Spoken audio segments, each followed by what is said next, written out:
day 2 since I buried my son.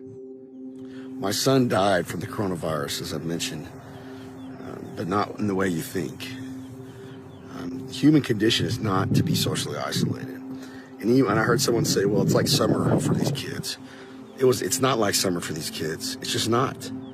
Anybody says it's an idiot. This is not summer. You have parents who are stressed out because they lost their jobs. That's not like summer. You got kids who have no interaction with their friends other than through Fortnite and FaceTime. That's not like summer. You have kids who can't go run off their energy at PE class. They can't get that one hug from their teacher that they needed.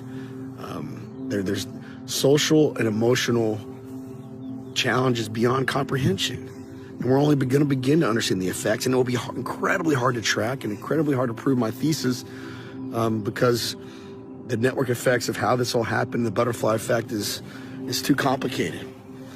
But my belief is that we have a bubble, a social and emotional bubble that's about to burst, and it's been coming for a while. I think Hayden was an incredible kid. He wasn't depressed. He wasn't someone who moped around. I mean, like any teenager, he was hard on himself at times. Probably a lot like me, pretty competitive guy. And like anybody, had his own insecurities here and there.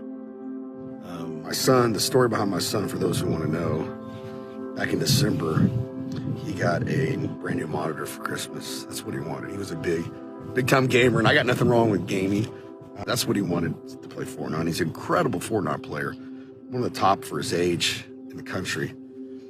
And I'm very proud of that gift, and that one was wonderful for a couple of months, right before the virus started. Back in February, like I used to do when I got mad at Mike Tyson's Punch-Out or whatever it was, he got mad at Fortnite, turned around and chunked that controller over his head again, just like I used to do, and hit smack in the middle of that monitor, broke it. And we told him, son, you can't do that. I don't care about the monitor, but I care about how you react. It's just, you can't do that. Or you're not getting another one. Sorry, dude. And he negotiated and tried every which way to convince us, talking to my dad, we call him Pee-Pee, trying to get him to fix it, and you can't fix those new LCD monitors, or not cheaply at least. And but we said, you know what, if you opportunity to learn a lesson, do some hard work of your own, do some more chores around the house, you treat your sister nicer, maybe we'll talk about it, we'll get you one. And he held up his end of the bargain. February, March, he worked his butt off, did some things around the house, did many things around the house. I could see just a wonderful change in how he treated his sister, which brother and sisters always fight. There's nothing unusual about that, but just learning. He was evolving, he was growing, he was becoming a man, 12-year-old boy. And, a week and a half ago, we had a wonderful day. Where me and Hayden were supposed to go get haircuts at my office. Both of us were getting shaggy as can be. And my water in my well went out. And, I needed help to fix it, so I called the smartest guy I know, which was my dad. And I hadn't seen him because of the virus. I hadn't allowed him to go to work. I said, you got to work from home, man. I was worried about my dad just like everybody else. But he came over, helped me fix the well. It was a beautiful sunny day. We had a glorious time. Me, Hayden, and him fixing it. My dad even gave him a little mission that he had to watch something on the well. He was real proud of that. I remember Hayden come up to me in the kitchen. I gave him the biggest hug, and I kissed him on the hair. I hugged him tight for some reason. I didn't know what the last time I'd hug him. My dad did the same, and we talked some more. And Hayden went upstairs to his room. My dad had to go. I had to take a phone call. April went to go pick up a friend.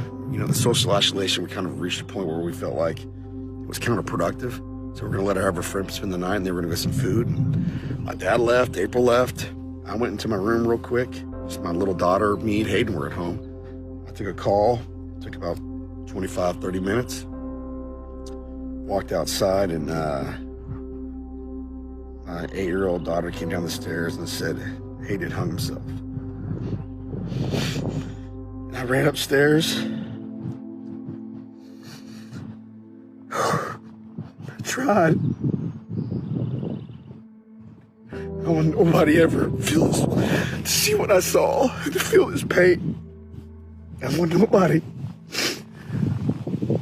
And as we found out, you know, we were in shock the first couple days. Just where did this come from? How did this happen? I'm a horrible parent. Horrible. And come to find out that he had broke his monitor again. And in just a rash of emotion and probably anger at himself, and maybe scared to get in trouble and embarrassed and all these emotions, you know, I went in his closet and rudimentally did something that I know he regrets. The kicker of it was 3 days before his 13th birthday, and he was so excited about that birthday. So excited about his birthday. And he was going to get a controller, some new controller that was going to really make his Xbox game better, or his Fortnite game better. And so when he broke his monitor, I believe he felt like he ruined his party. He ruined his birthday. You already couldn't have a birthday party because of social isolation. Imagine that as a 12-year-old boy. You know, that's got to be, those are the things you look forward to as a kid. And then you accidentally ruin it because you break your monitor and you aren't gonna be able to use your birthday present here in a couple of days, and you can't go see your friends. And you're stuck. You didn't have PE class to run it all out, and you know all those things. Everybody's playing Fortnite across the country. Kids are staying up later than they are, so they don't have the skills. We as a society, me as a parent, us as parents, haven't necessarily given them all the tools to properly handle. And in that moment, probably not understanding the finality of the situation, went in the closet and got himself in a situation I believe he couldn't get out of, and might have been an accident. My 8-year-old daughter saw some of it. We don't know exactly what. We'll let the counselors, professionals help us on that. But I know once she saw blood coming out his nose, she came and got me. She did the right thing. I don't think she even knew what was happening. She knew blood. She came and got me, ran upstairs. I didn't have my cell phone on me. And I told her, go get my cell phone downstairs. And she ran downstairs just like an amazing human being and got it for me. And I happen to have an AED, an automatic electronic defibrillator, in my house. And I said, go get that medical thing out of the pantry. She'd never seen it, didn't know what it was. And she brought that to me. Very proud of her. She was ready to execute. And I said, hey, you go outside and go. I'd called 911 by this point. I said, go outside, keep the door open, and wait for the cops. Wave them down. She ran outside as fast as she could. One thing I'm just immensely proud of her about is during that moment, about a year ago, we had done some training at my house. I'm a West Point grad, and probably should have done more training, but I said, hey, if there's ever an issue, you go run over to this guy's house. And if there's ever another issue, or if you can't get him, you go run to this guy's house. And rather than just waiting outside, this little girl, 8 years old last September, ran to my neighbor's house, got my neighbor, ran to the other neighbor's house and got them. And as I was giving CPR, I was on the verge of collapsing. Literally was on the verge of collapsing. I was praying to God just to give me the strength. I never knew how hard that is. And out of nowhere, and my neighbors appear and help me take over and help us try to save him. Social isolation is hard enough for adults. It's even more hard for our kids. And I've been saying COVID killed my son. I believe it, but not how we think. I believe my son would be alive today if he was in school.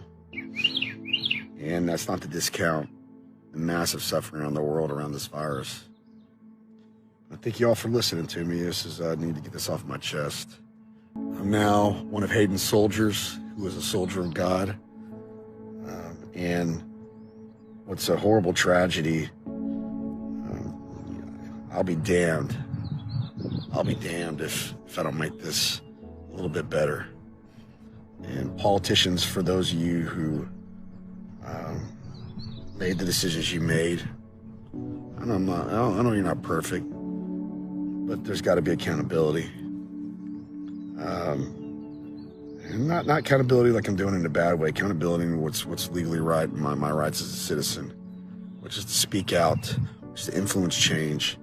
And if I don't think you're a good enough leader, I can spend my pocketbook and my time and my effort to get you out of there.